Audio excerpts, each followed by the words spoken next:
ഇപ്പോൾ നാം ശ്രമിച്ചുകൊണ്ടിരിക്കുന്നത് മോർണിംഗ് വോയിസ് എന്ന ശുശ്രൂഷയാണ്. ഇന്ന് ദൈവവചനത്തിൽ നിന്നും കർത്താവിൻ്റെ ദാസൻ നെൽസൺ തോമസ് മുംബൈ ധ്യാനിച്ചതുകൾ പങ്കുവയ്ക്കുന്നു. നാളെ നിനച്ചു നടുങ്ങേണ്ട, ദുഃഖവേളകൾ വരുമെന്നു കലങ്ങേണ്ട. നാളെ നിനച്ചു നടുങ്ങേണ്ട, ദുഃഖവേളകൾ വരുമെന്നു കലങ്ങേണ്ട. കാലമെല്ലാമുള്ള മനോവേലൻ കരുതാതെ കൈവിടുമോ? കാലമെല്ലാമുള്ള മനോവേലൻ കരുതാതെ കൈവിടുമോ?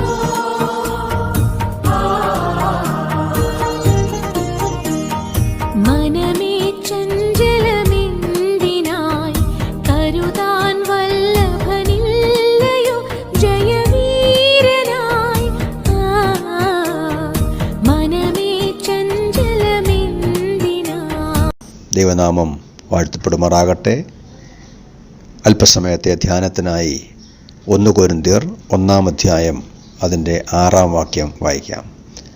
അവനിൽ നിങ്ങൾ സകലത്തിലും, വിശേഷാൽ സകല വചനത്തിലും സകല പരിജ്ഞാനത്തിലും സമ്പന്നരായി തീർന്നു.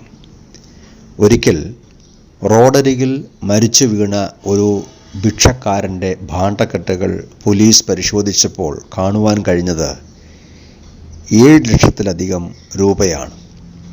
തൻ്റെ കൈവശം ധാരാളം പണമുണ്ടായിട്ടും അത് ഉപയോഗിക്കാതെ, അത് അനുഭവിക്കാതെ ഭിക്ഷയാചിച്ചുകൊണ്ട് റോഡരികിൽ മരിച്ചു വീണ ഒരു പാവപ്പെട്ട മനുഷ്യൻ.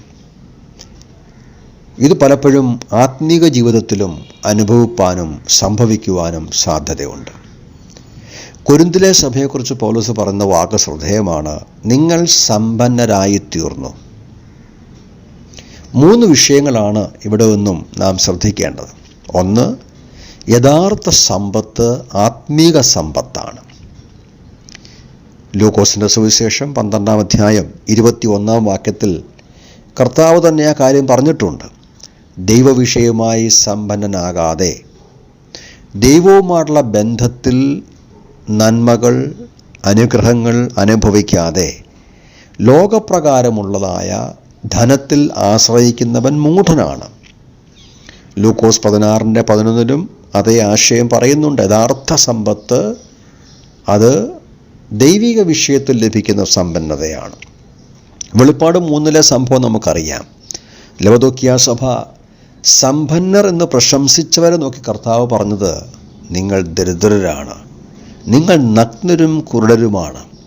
അപ്പോൾ തന്നെ വെളിപ്പാട് 2-ൽ സ്മുർന്നയിലെ സഭയോട് പറഞ്ഞത്, നിങ്ങൾ ദരിദ്രരാണ്, നിങ്ങൾക്ക് കഷ്ടതയുണ്ട്, എങ്കിലും നിങ്ങൾ ധനവാന്മാരാണ്. പ്രിയപ്പെട്ടവരെ, ആത്മീകമായ സമ്പത്ത്, നമുക്ക് ലഭിക്കുന്ന ആത്മരക്ഷ, ദൈവകൃപ, അതിൻ്റെ അനുഭവം, ദൈവിക സമാധാനം, ദൈവിക സന്തോഷം, സ്നേഹം, ദയ, ആത്മാവിൻ്റെ ഫലങ്ങൾ, സ്വർഗത്തിലെ അനുഗ്രഹങ്ങൾ, ഇതാണ് ആത്മീക സമ്പത്ത്. ഇതാണ് യഥാർത്ഥ സമ്പത്ത്. ലോകപ്രകാരമുള്ള ധനത്തിൽ പ്രശംസിച്ചുകൊണ്ട് ഒരല്പം പോലും ഈ ദൈവവിഷയത്തിൽ സമ്പന്നതയില്ലാത്ത ഒട്ടനവധി ജനങ്ങളുണ്ട്. അതിൽ ക്രിസ്തു വിശ്വാസികളെന്ന് അഭിമാനിക്കുന്നവരുമുണ്ട്. ഞാൻ ആ കാര്യം പറഞ്ഞ് മുന്നോട്ട് പോകുവാനായിട്ട് ആഗ്രഹിക്കുകയാണ്. രണ്ടാമത്തെ കാര്യം, ഈ ആത്മീക സമ്പത്ത് ലഭിക്കുന്നത് അവനിൽ ആണ്. അവനിൽ നിങ്ങൾ സകലത്തിലും സമ്പന്നരായി തീർന്നു. യേശുക്രിസ്തുവിലാണ്. കർത്താവായ യേശുക്രിസ്തുവിനെ രക്ഷിതാവും കർത്താവുമായി സ്വീകരിക്കുമ്പോൾ ലഭിക്കുന്ന നന്മകളാണ് പാപക്ഷമയും നിത്യജീവനും ദൈവകൃപയും സ്വർഗത്തിലെ സകല ആത്മീക അനുഗ്രഹങ്ങളും. അത് മുഖാന്തരം ലഭിക്കുന്നതായ ആത്മാധിവാസം, എത്രയെത്ര അനുഗ്രഹങ്ങൾ ഇത് ലഭിക്കുന്നത് യേശുക്രിസ്തുവിലാണ്. കർത്താവായ യേശുക്രിസ്തുവാണ് നമ്മുടെ സമ്പത്ത്. അവനാണ് നമ്മുടെ സമ്പത്ത്, അവനിലാണ് നമ്മുടെ അനുഗ്രഹങ്ങൾ. ലവദോക്യ സഭയെക്കുറിച്ച് വായിക്കുമ്പോൾ അത് താഴേക്ക് വായിച്ച അതിൻ്റെ 20-ാം വാക്യത്തിൽ കർത്താവ് വളരെ വ്യക്തമായി സൂചിപ്പിക്കുന്നു, ഞാൻ വാതിലുകളിൽ നിന്ന് മുട്ടുന്നു, ആരെങ്കിലും എൻ്റെ ശബ്ദം കേട്ട് വാതിൽ തുറന്നാൽ ഞാൻ അകത്തു വരും.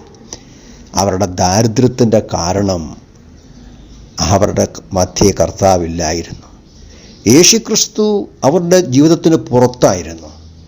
യേശുക്രിസ്തുവിൽ, കർത്താവിൽ മാത്രമാണ് ആത്മീക സമ്പത്ത് അനുഭവിക്കുവാൻ കഴിയുന്നത്. മൂന്നാമതായി ഇവിടെ ഓർപ്പിക്കുന്നത്, നിങ്ങൾ സമ്പന്നരായിത്തീർന്നു, സകലത്തിലും സമ്പന്നരായിത്തീർന്നു എന്ന് പറഞ്ഞാൽ യേശുക്രിസ്തുവിൽ നമുക്ക് ലഭിക്കുന്ന ആത്മീക സമ്പത്ത് പ്രാപിച്ചു കഴിഞ്ഞു. പ്രാപിക്കും എന്നല്ല, പ്രാപിച്ചു കഴിഞ്ഞു. അത് പ്രത്യേകം ഇനി അതിന് കാത്തിരിക്കേണ്ട ആവശ്യമില്ല. അത് വിശ്വസിക്കുക, അത് അനുഭവിക്കുക. ശരിയാണ്, അനേക വിശ്വാസികൾ ആത്മീക സമ്പത്ത് യേശുക്രിസ്തുവിൽ ലഭ്യമായിട്ടും അത് അനുഭവിക്കാത്തവരുണ്ട്.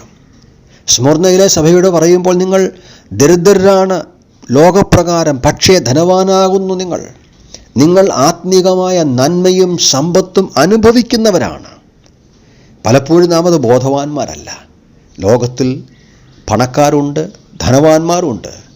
അവർക്ക് ലഭിക്കാത്ത, അവരുടെ ഹൃദയത്തിലില്ലാത്ത സമാധാനവും സ്വർഗീയ സന്തോഷവും പ്രത്യാശയും സ്നേഹവും കരുണയും ഒക്കെ അനുഭവിക്കുന്ന ക്രിസ്തു വിശ്വാസികൾ നാമാണ് യഥാർത്ഥ സമ്പന്നർ. ഇത് നാം അനുഭവിച്ചു കഴിഞ്ഞു, അനുഭവിച്ചുകൊണ്ടേയിരിക്കണം, അതിൽ സന്തോഷിക്കണം, നാം വിശ്വസിക്കണം. ഇവിടെ പൗലോസ് ഓർപ്പിക്കുന്നത്, അവർക്ക് ലഭിച്ച സകല സമ്പത്ത്, ആത്മീകമായ സകല സമ്പത്ത് 3 മേഖലയിലാണ്.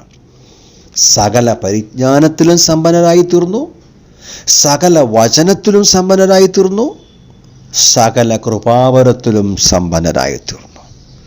വളരെ ഗഹനമായി ചിന്തിക്കേണ്ട 3 കാര്യമാണത്.